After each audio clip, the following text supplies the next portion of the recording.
바이트 임프레션 코핑에서 가장 또 핵심적인 게 핸들이거든요. 아, 이거는 진짜 이거 최고죠. 이거는 최고죠. 감동입니다. 사랑합니다, 진짜. 이걸 누가 만드셨다고요? 김도영 선수. 제가 그분을 모르는데 존경한다고 꼭 전해주세요.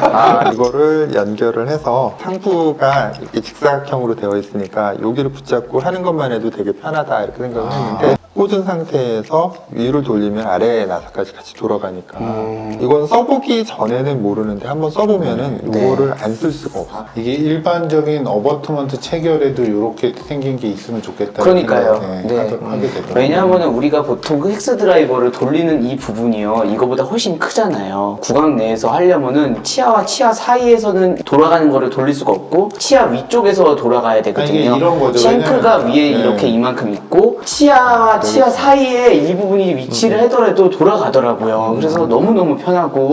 임프레션 코핑을 일단 눌러주잖아. 맞아요. 위아래로 움직이지 않게 잡아주고 안에 있는 스크루를 돌려줄 수가 있기 때문에 그리고 이 정도는 이렇게 잡아주기 때문에 들어가다가 손에서 놓쳐가지고서는 입안으로 빠지거나 이런 것도 막아주고요. 잘못 빠지면 환자가 삼킬 수도 있는데 네, 맞아요. 이렇게 덩어리로 되어 있으면 네, 환자가 네. 삼킬 일이 없잖아요. 또 중요한 게 이걸로 다른 여러 개의 시스템 회사별로 인상을 떴을 때 공차가 어느 정도 되느냐 이게 또 핵심이잖아요. 호환이 잘 되게 만들었어요. 그러니까요. 또 모든 회사의 제품들이 이런 구조에서 맞기는 맞는데 완전히 똑같지는 네. 않으니까 얘는 헥스와 윗부분에 걸리는 요게 중요한 거고 네네. 밑에 부분은 다 다른 거예요. 조금씩은 다 네. 차이가 있는데 대신에 애널로그랑 어버트먼트는 그 회사의 제품을 쓰는 거를 얘가 달라지면 어버트먼트도 안 맞을 거 아니에요. 같은 회사의 제품을 해서 얘만 코핑으로 쓰는 거예요. 왜냐면 그 회사에서는 이런 제품이 안 나오니까. 이렇게 하면은 100% 완벽하게 맞아요.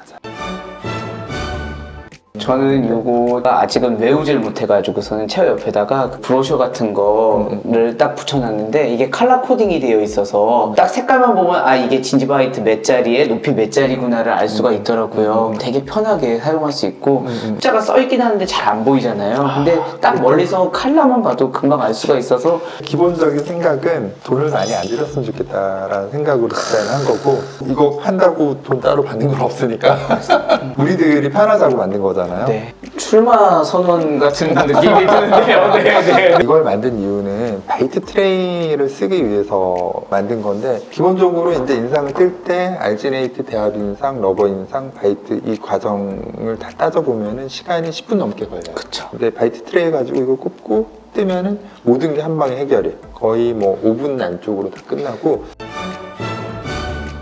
직접 본 환자분의 임프레션서부터 딜리버리까지 환자분 25번의 힐링 어버트먼트를 제거하는 것부터 시작을 합니다. 지금 환자를 물려본 거는 높이라든지 이런 거를 대강 이제 맞춰보려고 하시는 거예요? 대략 어느 네. 정도 길이의 바이트 코핑을 써야 되는지를 보는데 가능하면은 나중에 이제 그 코핑을 풀러서 인상 체인에 낄 때 어느 정도는 윗부분이 튀어나와 있어야 되니까 좀 안정적이게 들어가려고 그러면 조금 긴 걸 써주는 게 좋아요. 대합치에 걸리지 않는 정도의 선에서 네. 긴 거. 이제는 인상을 뜨는데 하드한 걸 쓰는 게 좋은데 이번에는 퍼에 우리 인상제 라이트 바디랑 헤비 바디로 뜨는데 이 포인트가 나는 대합치까지도 꼭 라이트 바디를 쏘는 거를 그러네요.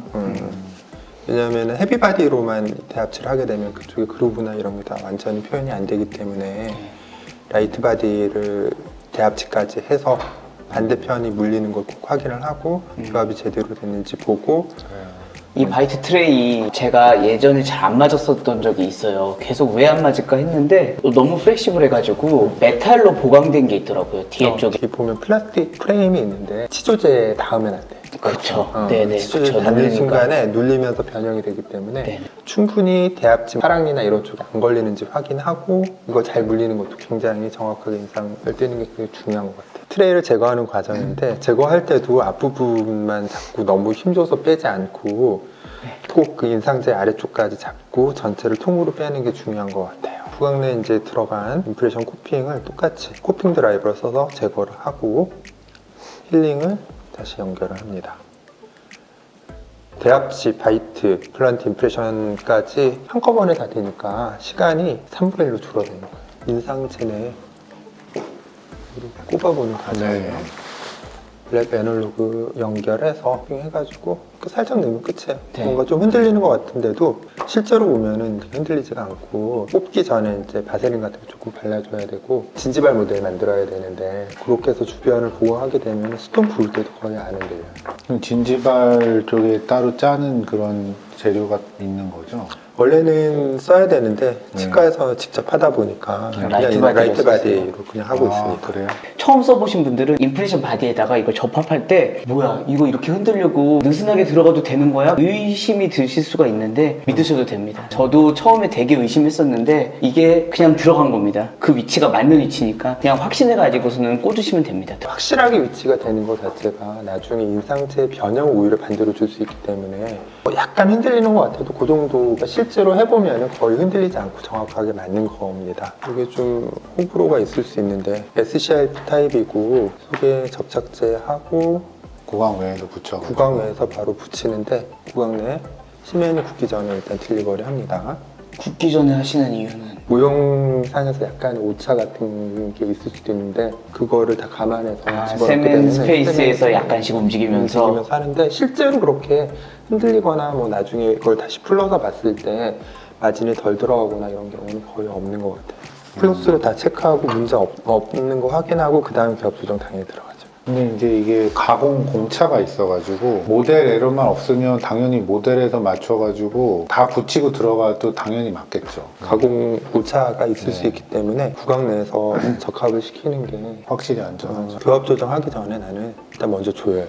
조이고 난 다음에 클리프로 볼 맞고 교합 조정을 하고요. 레진으로 구멍 막을 때 어디시브 같은 거 안 바르세요? 안 발라요. 대신에 저는- 깊이가 중요하다고 생각해요. 네, 깊이는 중요하죠. 네. 가끔 이제 지르코니아랑 분리돼가지고서는 레진 홀 막은 것들이 떨어져 네. 나가거나 그랬을 경우에는 다시 이제 홀을 메꿔줄 때는 본딩을 하고서는 합니다. 저는 처음에 무조건 어디시브에 이제 레진으로 했었는데 요새는 GI로 해보고 있거든요. GI도 편하더라고요. 교합 조정하고 있는데 CO는 정확하게 맞는데 익스커전 할 때 약간의 오차를 조정을 하지 않은 건 또 말이 안 되니까 조금 조정하고 이런 정도까지만 뭐 이렇게 많이 조정하지는 않습니다. 지르마스터 이걸 가지고 구강 내에서 서로의 방법대로 옆면을 네네네. 코스트한 거서부터 그다음에 마지막으로 제일 파인한 걸로 마무리 지어주면 매끈하게 끝낼 수 있습니다. 별로 어렵지 않죠. 네. 처음부터 끝까지 간단하게. 네, 우리 바이트 코핑에 대해서 여러 가지 좋은 얘기를 많이 나눴던 것 같습니다. 자, 그러면 이상으로 마치겠습니다. 구독! 좋아요? 댓글 많이 달아주세요. 네, 감사합니다.